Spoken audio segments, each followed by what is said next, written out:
bem, pessoal, o último vídeo da aula de hoje, vamos agora trabalhar com o Axos, tá? O Axos é uma biblioteca para cliente HTTP, então assim como o XML HTTP Request, assim como o FET, né? Nós temos a alternativa aos dois, que é o Axos. Na minha definição, o Axos é uma mistura dos dois, tá? Mas ele é baseado no XML HTTP Request, mas... tá? O retorno dele é uma promise, então caímos aí para semelhança com a FET, que também retorna uma promise ao fazer a requisição. Tá? Ele tem métodos específicos que lembram muito o Express para fazer requisições.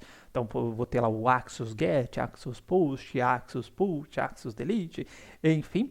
Mas também eu posso configurar qual que é o tipo da requisição via um objeto com os parâmetros. Assim como eu tinha no FET, que eu posso passar qual que é o método, qual que é o corpo e assim por diante. Tá? O headers, né? Perdão, vamos pronunciar direito. Então, semelhante ao FET. Para trabalhar com o Axos, né, nós vamos precisar de alguma forma, já que ele não é nativo do JavaScript, pegar esta biblioteca. Então, vamos começar com esse primeiro passo, né, que é chegar no Google, digitar Axos, tá? Ele vai cair nessa documentação aqui do próprio GitHub. Deixa eu me tirar da tela para não atrapalhar. Tá? Então tem aqui o projeto, tá? Aqui tem uma bela descrição, como instalar o Axos, a gente pode instalar npm, caso eu esteja utilizando, por exemplo, meu projeto Node, ou no React, por exemplo. E aqui tem os entregadores aqui que eu posso ter o script aqui, eu vou passar qual que é o source, né? E esse vai ser entregue aqui pelo JS Deliver no caso. Tá? Então eu vou utilizar essa fonte de script. Você também pode baixar localmente, né, o Axos Min.js para o seu projeto, ou pode fazer esse link direto com este tipo de deliver aqui. Tá? Então, neste caso, eu vou pegar este próprio link que está no site, eu vou criar dentro do meu front-end agora, a pastinha do Axos. Tá? Eu vou pegar o get melhor, antes de copiar aquele cara lá, vou copiar o mesmo que eu tinha anteriormente, só que agora eu vou copiar do FET API, acho que eu não copiei não, hein? Copy, paste, colou, tá? E novamente, ao invés de eu ter a minha FET API aqui, eu vou utilizar o Axos no lugar. Bom, primeiro eu preciso trazer o Axos para cá. Então, vou entrar lá na página do Axos, onde está, e vou utilizar esta fonte aqui, tá? Lembrando, você pode baixar também e fazer o link local.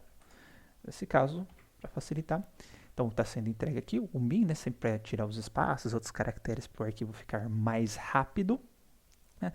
Então com isso eu já tenho o Axos aqui dentro e para utilizar, como eu falei, eu posso ter o Axos, vou ter um método aqui que é o get. Dentro desse método get, eu já estou passando qual que é o tipo da requisição, eu vou passar o URL da minha requisição. Vou fazer aquele mesmo exemplo que eu tinha feito, né, do ViaSep. Depois a gente passa para a nossa API para trocar. Vamos pegar aqui essa mesma URL, então https viasep.json. E aí eu vou fazer o tratamento aqui da minha promise, tá? Então vai chegar aqui uma resposta para mim. Tá? E o que eu vou fazer com essa resposta? Bom, ele tem um método unificado para extrair informação dessa resposta, tá? Que é o resposta.data. Esse data, se vir em formato texto, ele vai retornar o texto. Se vir em formato JSON, ele retorna o JSON e assim por diante. Tá? Então, só para a gente ver qual vai ser o tipo dessa resposta, vou colocar um outro DEM aqui. Vou chamar aqui de dados. Tá? Vamos abrir. Vou colocar aqui um console.log. Vou colocar os dados. Tá? Vou colocar um console.log. Log, escrevi lot. Escrevi de novo. Agora sim. Eu vou colocar um type of dados, só para a gente ver o que vai sair na tela. E por fim, o meu ponto catch. Aqui vai ter o meu erro, tá? E o console.log e o erro. Feito isso, tá? Vamos abrir a página. Deixa eu copiar antes. Temos aqui o nosso get_path. Colocar a página aqui, temos o clique aqui, vou inspecionar os elementos, tá? Vou dar um clique aqui, vamos ver o resultado aqui no console.log, tá? Então, ó, saiu aqui o nosso objetinho, né? Nossos dados, vem aqui já o objeto do Java e o tipo é um objeto, tá? Então, respondi com objetos, respondi com JSON, tá? Automaticamente aquele ponto data já me retornou o objeto. Só que se eu requerer um texto, tá? Então vamos pegar aquele nosso método get, né, que ele está retornando um texto aqui na API que nós estamos fazendo para os testes, né?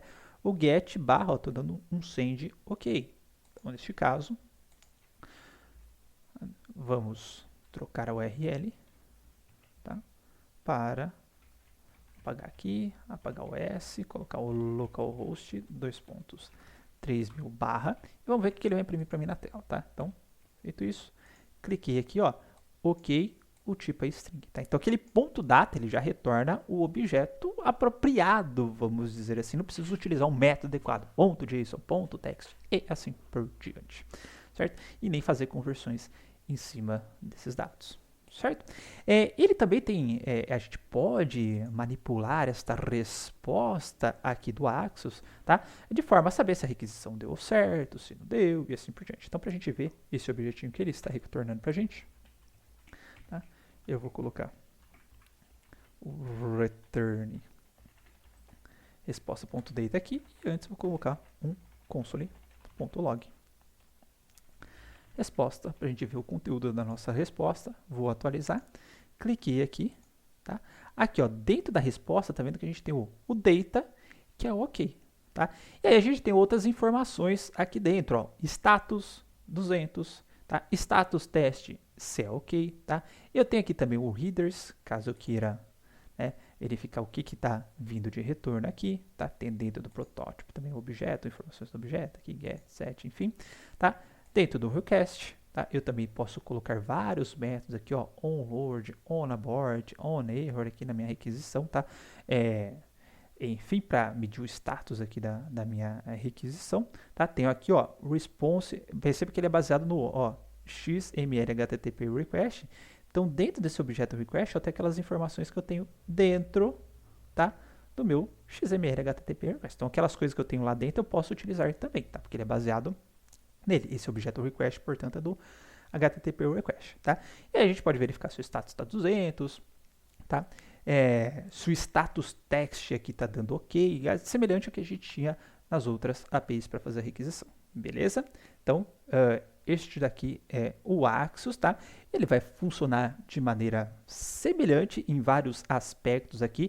A Fetch API, como eu já falei, né, porque ele é baseado em promise, tem status, também dentro do objeto de resposta, né? Mas também eu posso fazer ele funcionar de maneira semelhante ao XML HTTP request, porque o objeto response dentro dele é do tipo XML HTTP request. Então, aquelas questões de medir o upload, que nem a gente viu lá no XML HTTP request, fazer alguma resposta onload ou antes de começar o upload, a gente consegue fazer com ele também, tá? Inclusive a documentação dele é bastante interessante neste sentido, ok? Então esse daqui é o Axos, só para a gente deixar ele de maneira parecida com o que a gente fez anteriormente, né? Na hora que eu tiver os dados, eu vou pegar o meu conteúdo, ponto innerHTML, tá? Vai ser igual aos meus dados. E agora atualizando a nossa página, vou dar o clique aqui e ele deu ok. Ele trouxe aquilo que o meu get está respondendo para mim. Se eu fizer um post, tá? Vamos colocar aqui o post. Que aqui ele vai ter uma vantagemzinha um pouquinho maior em relação aos outros, tá? Mas agora a gente vai ver aqui. Vamos copiar o post, ó. Copy. Vou dar um paste aqui dentro, tá? Não vamos nos esquecer de mandar o script do Axos também. Vou colocar aqui. Certo? O script do Axos. E aí, por exemplo, vamos supor que eu queira fazer uma consulta aqui do tipo post, uma requisição do tipo post, usando o Axos, tá? Eu tenho lá o axos.post, se eu quiser, e aí eu passo o post, assim como eu tenho o axos.delete, passo a URL, caso você esteja passando os parâmetros de URL, mas aqui como eu vou ter que informar uma URL, vou ter que informar parâmetros para minha requisição, tá? Eu vou criar tudo dentro de um params também, tá? O params ele vai conter a minha URL, certo? Vai ser do tipo, vai ter o conteúdo dessa URL aqui. Só confirmar qual que está indo, se é o dados mesmo. É o dados que eu vou utilizar para testar, certo? O método é o post. E qual que vai ser o body, tá? O body do meu Axios, ele vai ser o data, tá? Quais são os dados que eu vou enviar para requisição. Que eu vou até fazer um teste com JSON, simplesinho, sem precisar stringificar nem nada do tipo, sem precisar modificar header, nada, e vamos ver se ele vai dar conta disso daqui, certo? E aqui, na hora do vamos ver, né, vai ser o Axios. Só que em vez de eu especificar aqui o método, tá? O método ele já está especificado dentro do meu parâmetros, tá? Aí eu passo só o parâmetros para ele. Então já está indo com o URL, já está indo com o método e já está indo com os dados, certo? Bom, feito isso, vamos copiar esse cara aqui, copf, vamos colar, tá? Colocar aqui o Rafael, teste, vamos submeter, resposta teste, esqueci de trocar aqui, tá? Ponto, resposta.data, perdão, foi no Ctrl+C, Ctrl+V, tá? Teste, submeti, postou, vamos ver se postou mesmo, tá? Vi aqui, nome, Rafael, profissão, professor, tá? Então chegou aqui do meu lado, só que observe uma pequenina diferença aqui, tá? Quando eu estava utilizando a FET API, o que eu precisei fazer com o meu body aqui, com meus dados? Eu precisei stringificar o JSON. Aqui já foi. O que eu precisei fazer também? Setar o headers para ser do tipo application JSON. Vamos ver se ele já setou para mim. Ele já setou aqui, application JSON, tá? Então ele é mais fácil também por este ponto aqui, quando eu quero enviar os JSON, tá? Os JSONs. Bom, além disso, né, se eu quiser enviar um form data, né, então vamos testar agora com form data. Vou trocar aqui, ao invés do JSON, tá? Vamos mandar-lhe aqui o meu form data. Vamos atualizar. Atualizei, A, B, submeteu, postou. Vamos no post aqui. Tá? Com o form data, por que será que não foi? Tá? Não foi porque, ó, tá vindo o multipart form data, tá? E quem tá suposto a aceitar o meu multipart form data é apenas o perfil, né? Os meus dados, né? Meus dados estão esperando receber do tipo URL encoder. Vamos testar aqui também se funciona o meu URL search params. New URL search params. Vamos passar o form data como argumento. Salvei. Vamos recarregar a página. A, B, submeti, postou. Vamos ver aqui. E agora veio, tá? Ele já configurou o cabeçalho bonitinho para mim também, certo? E a gente já viu que se eu tirar esse cara aqui, ok, não fizer nada, vai do tipo multipart form data, e aí eu posso simplesmente, ou melhor, né? Vamos congelar esse cara aqui. Vamos criar um outro post aqui, copy, paste, tá? Vai ser o post com arquivo dessa vez, certo? E a única coisa que vai mudar aqui é que eu vou ter mais uma div com esse cara aqui que vai ser foto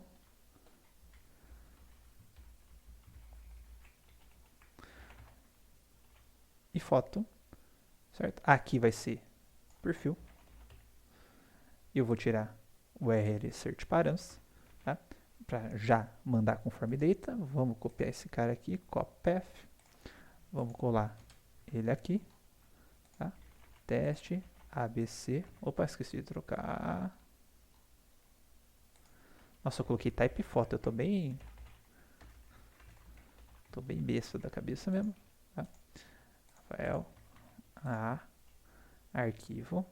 Tá? Vou pegar aqui dentro de imagens, pegar uma imagenzinha aqui que não foi ainda.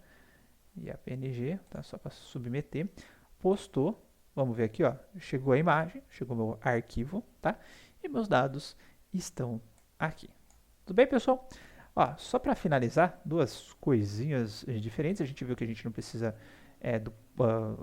alterar o cabeçalho, né? Quando a gente está mandando o JSON. Na FET a gente precisava. E aqui, ó, quando a gente estiver fazendo um post, por exemplo, eu posso colocar qual que é o método, posso colocar o URL e posso colocar os meus dados aqui, uma vírgula, tá? Então fica URL, vírgula, data. A forma como eu fiz aqui, tá? É semelhante a esse do último slide, em que eu já especifico tudo dentro dos meus parâmetros. Mas existe essa possibilidade intermediária também, certo? URL, vírgula e os meus dados, certo? Bom, só para finalizar, eu vou abrir um outro VS Code aqui a respeito do Axios, para mostrar algumas coisinhas interessantes aqui utilizando-o, tá? Aqui basicamente a gente consegue desenvolver um projeto inteiro como se fosse um projeto do Node, tá? Mas aqui para fazer o front-end. Mas dentro desses services eu tenho esse esse request. E aí o que eu fiz dentro desse request, tá? Eu criei uma API aqui que eu chamei de API request via Axios, tá? E a hora que eu criei esse objeto do Axios aqui dentro, utilizando a função create, eu já especifiquei uma URL base para ele. Especificando essa URL base, tá? Eu não preciso mais informar a URL em nenhuma requisição minha, certo? Então, se eu já colocar o get, não passar nenhum parâmetro, ele já vai com essa URL base. Colocar o post, não passar nenhum parâmetro de URL, já vai com a URL base e assim por diante, tá? Então, ter essa facilidade aqui, no caso da minha base URL, essa daqui do localhost /app, todas as minhas requisições já vão isso. Tem uma outra possibilidade legal aqui, que é chamada de interceptors, tá? Da requisição. Aqui, o que eu estou falando? Estou criando um interceptador, ou seja, toda vez que eu for fazer uma requisição aqui dentro da minha aplicação, eu vou interceptar essa requisição, tá? E vou puxar as informações de autenticação, tá? Então, a autenticação é uma classe que contém informações se o meu usuário está autenticado ou não.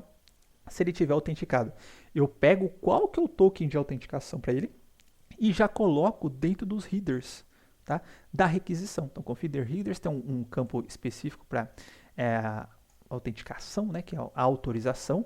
E aí tem o token que eu recuperei que está armazenado localmente aqui com local storage, tá? Então, toda requisição que eu fizer, tá? Ela já vai com a base da minha URL padrão. E aí eu só complemento se eu tiver, por exemplo, que a base é essa URL, mas em vez de ser só o app, eu quero que seja app alguma coisa, tá? Essa alguma coisa, eu só vou especificar essa alguma coisa na requisição. Então, deixa eu voltar para aquela página que eu estava, do Pages.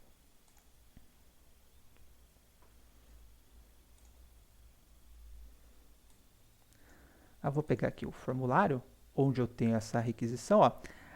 API request, tá? Vai vir aqui o modo da requisição, tudo bonitinho, estou passando o método. Estou passando a URL, mas esse props route, se eu não me engano, eu passo ele para cá. Vamos pegar aqui o meu route, tá? Ó, o meu route é o Formation Academic Informations. Então, a hora que eu fiz aquela construção aqui com o Axios, passando a URL, ele já vai pegar aquela URL base, certo? Que é o meu localhost, 3000 alguma coisa, e só vai complementar com essa URL, tá? Então, posso, uma coisa bem legal é que facilita bastante a vida.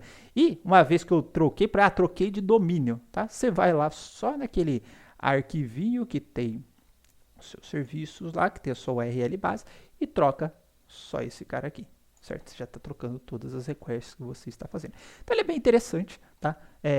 Na prática, eu acabo usando o Axios, tá? E a gente viu que toda a outra, mas eu tenho um problema de eu precisar requerer ele, mas toda a base a gente já viu também dele, tá presente tanto no XML HTTP request quanto no FAT API, que são nativas. Beleza, pessoal? Bom, pessoal, e para aproveitar o embalo, tá, que eu havia esquecido, a gente pegar aqui a documentação do Multer. Vou pegar o Multer aqui, do NPM.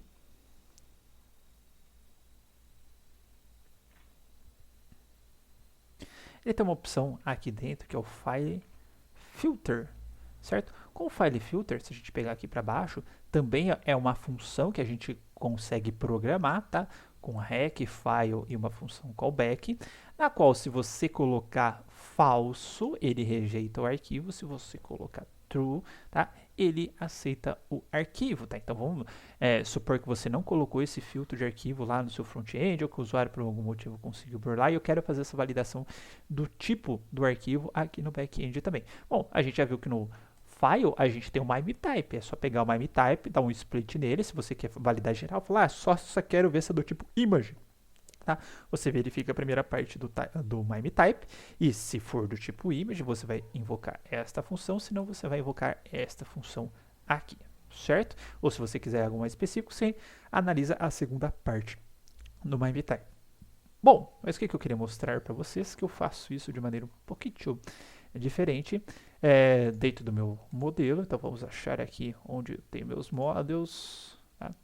Tenho meus models aqui, eu tenho meu base model, tá? Que é um que eu valido geral. Ó, então aqui eu estou usando o Express Validator com os meus vários checks e checks. Aí eu tenho um arquivo chamado de proof, tá? Que seria o comprovante. E dentro deste proof aqui, né, eu estou verificando se de fato está chegando arquivo. Se tiver chegando arquivo, aí sim eu vou validar, porque pode ser que eu faça uma submissão que não chegue este arquivo, aí eu só seto o Hackfile com path undefined aqui, e aí lá no meu backend eu não vou atualizar esse arquivo. Mas enfim, aqui eu estou verificando, tá, se o meu MIME type, ele começa com application PDF, na verdade poderia ficar se é igual, né, application PDF, mas enfim, resolvi garantir aqui nessa parte. Se for, eu retorno verdadeiro, se não, eu retorno falso, tá? Ou seja, dado o meu middleware aqui de validação, o meu middleware de validação é que está fazendo a gestão aqui do tipo de comprovante que eu posso submeter, no caso que eu só posso submeter os comprovantes em PDF, certo? E aí eu vou retornar como se fosse um erro, tá? Aqui tem o meu if message, inclusive, como se fosse um erro do Express Validator. Então, se o cara errou no campo, errou no formato da validação e etc., já vou retornar esta carguinha, este arrayzinho aqui de erros para o usuário. Beleza? Aqui deixei uns materiais complementares para vocês, como sempre, como Multer, como Fordham, então, mais a respeito do Course, tá? Materiais bem interessantes. E o Course, como dá muito trabalho para atender, eu deixei bastante material aqui, tá? Para lidar com form data, enfim, body parser novamente, tá? Que é do tipo URL encoded, XML HTTP request, enfim, vários conceitos sobre Ajax também, tá? Usando FET, usando Axos. Então tem bastante material aqui para vocês se divertirem. E aqui eu deixo vocês com a imagem do dia, tá? Então é isso e até mais.